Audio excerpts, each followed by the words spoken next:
వికారాబాద్ జిల్లా కొడంగల్ నియోజకవర్గంలోని అంబేద్కర్ కూడల్లో కాంగ్రెస్ నేతలు రాస్తారోకో నిర్వహించారు. టీపీసీసీ అధ్యక్షుడు రేవంత్ రెడ్డి పిలుపు మేరకు రాష్ట్రంలో పెరుగుతున్న పెట్రోల్, డీజిల్, వంట గ్యాస్ ధరలను వెంటనే తగ్గించాలని కోరుతూ నిరసన వ్యక్తం చేశారు. అదేవిధంగా పండించిన వరి ధాన్యాన్ని కొనుగోలు చేయాలని డిమాండ్ చేశారు. వివిధ మండలాల నుంచి వచ్చిన నాయకులు, కార్యకర్తలు పెద్ద ఎత్తున పాల్గొని కొడంగల్లో ర్యాలీ నిర్వహించారు.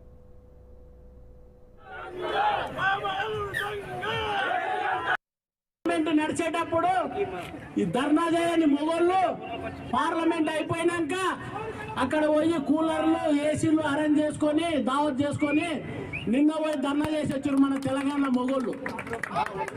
అరే గడ చేసే మొగోళ్ళు మీరు మొగతనం ఏందనేది గీడ తెలంగాణ చూపిర్రా నాయన అంటే పార్లమెంట్ లో పోయి మంది చూడడానికి పోయి ఫోటోలు పెట్టుకొని వచ్చారు. ఈ రోజు జనాలు ఏం చేసిండు మన కేసీఆర్ అంటే 4 వైన్స్లు ఊరూరుకొకటి ఈ హోటళ్ళన్నీ తెలిసి తాగుబోతులను తయారు చేసిండు మన కేసీఆర్. ఎందుకంటే నేను ఎట్లుండాలో నా జనాలు ఎట్లుండాలనేది ఒక కేసీఆర్ విధానం.